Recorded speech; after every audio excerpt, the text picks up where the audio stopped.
Once upon a time, in a small village full of dreams, there was a curious boy named Charles. Charles loved to explore.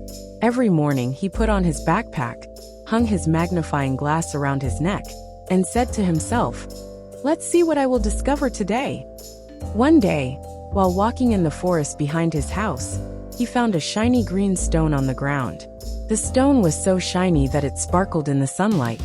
When Charles picked it up, it shook a little, and suddenly he heard a mysterious whisper from the deep forest.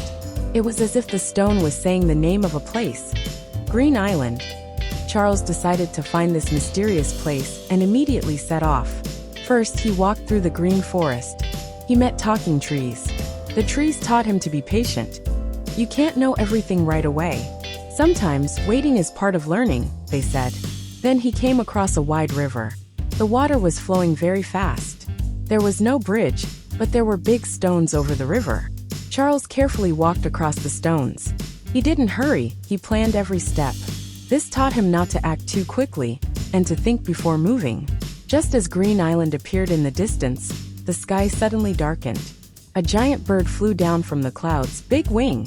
Its eyes were wise, and its feathers shone like a rainbow. Charles wasn't scared. He moved forward with courage.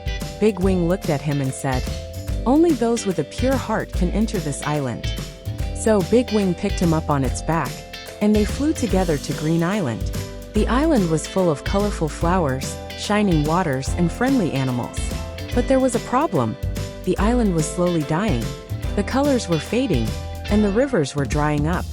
Some children had come to the island and hurt nature. They had left trash and broken branches off trees.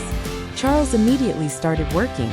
He carried water to the animals, planted new seeds in the soil, and cleaned up the trash. Slowly, the island began to come back to life. Flowers bloomed again, birds started singing, and the water sparkled brightly. That day, Charles had a big adventure, but the most important thing he learned was, protecting nature is the first step to making the world more beautiful. On the way back, Big Wing whispered in his ear, "True courage is shown when you make the world a better place." And from that day on, Charles always carried something new in his backpack, a small bag of seeds. Because every new adventure starts with a seed.